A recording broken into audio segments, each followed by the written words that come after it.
শিশির কুমার ঘোষকে তখন সেই সাধক বলল, এসো ভাই, এসো ভাই, এসো ভাই, প্রেম দেই ভাই, এসো ভাই, এসো ভাই বলে শিশির কুমার ঘোষকে গলে জড়িয়ে ধরলে।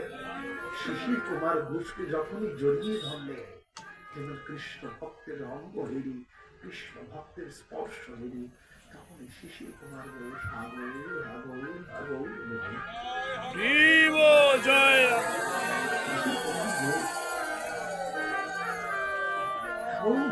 বলে আকলিত প্রাণ হয়ে গেলেন, কৃষ্ণ প্রেম পেয়ে গেলেন, গৌরাঙ্গের প্রতি তার অনুরাগ হয়ে গেল।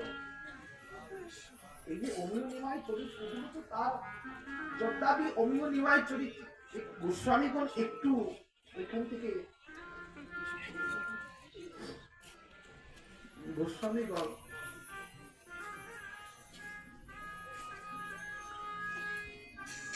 অনুভব দিয়ে উনি অমীয় নিমাই চরিত্রকে লিখেছেন, অনুভব দিয়ে।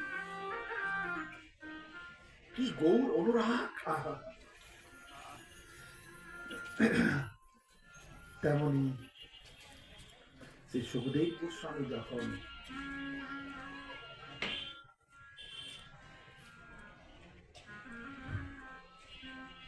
ওই বেদেরা মন্ত্র উচ্চারণ করছিলেন, কনয়া করণী কাহন বিব্রত দাস কনক প্রতিশত বৈজয়ন্তী চ মালম রঙ্গার বেনু রদর সুখা গোপাই কবিন্দ। আহা, সুখদেব তৎক্ষণাৎ পিছন দিকে ছুটছিলেন। কে শোনাচ্ছে এমন নাম, কে শ্রবণ করাচ্ছে এমন নাম।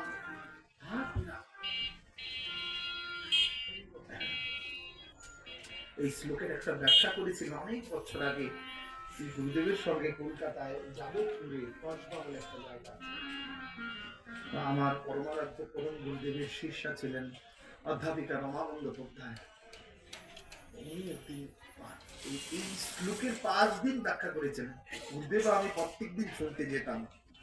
আমার গুরুদেবের গুরু বোন ছিলেন, খুব উচ্চকোটির বক্তা ছিলেন কলকাতার মাঝে, অধ্যাপিকা রমা বন্দ্যোপাধ্যায়। আমার পরম গুরুদেবকে মানে এত মানতেন, প্রত্যেকটা পাঠে পরম গুরুদেবের কৃপাকে স্মরণ করতেন। আমরা অনেক আশীর্বাদ করতাম আমাদেরকে, আমরা পিসিমা বলে সম্বোধন করতাম। তো উনি বলছেন, বিব্রত বাস কনক কপিসুত বৈজয়ন্তী চ মালা, উত্তর গোষ্ঠের শ্লোক। ওইখানে রাধারানী বললেন না, শ্রীদাম শ্রীদাম সঙ্গে যখন তুমি যাও গো রঙ্গে, তখন আমি দুয়ারে দাঁড়াইয়ে মনে করে সামনে যাই, গুরুজনার ভয় পায়, আখি রহে কুহা পাদ চেয়ে কুহা প্রাণ চেয়ে, আখি রহে কুহা প্রাণ চেয়ে।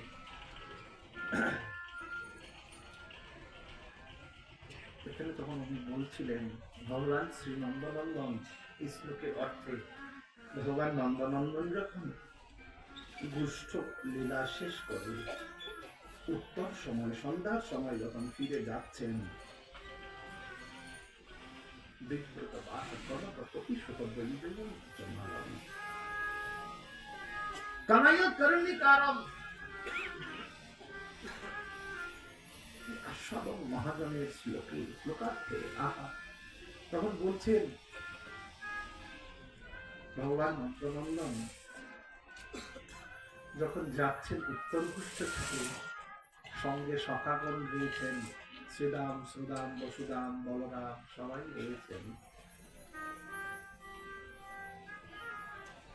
গোপ বৃন্দজন তার সবাই রয়েছেন, ওই গাভী মাতাগুলো রয়েছেন সবাই। শ্রীকৃষ্ণ কি করলেন? আনন্দ ঠাকুর।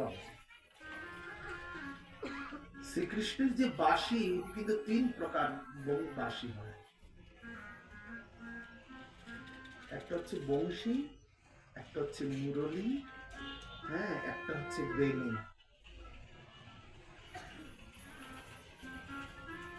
একটা হচ্ছে বংশী, একটা মুরলী, আর একটা হচ্ছে বেনু।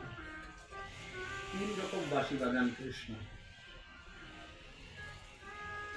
বেনু দিয়ে গোপীগণের মনকে হরণ করেছিলেন।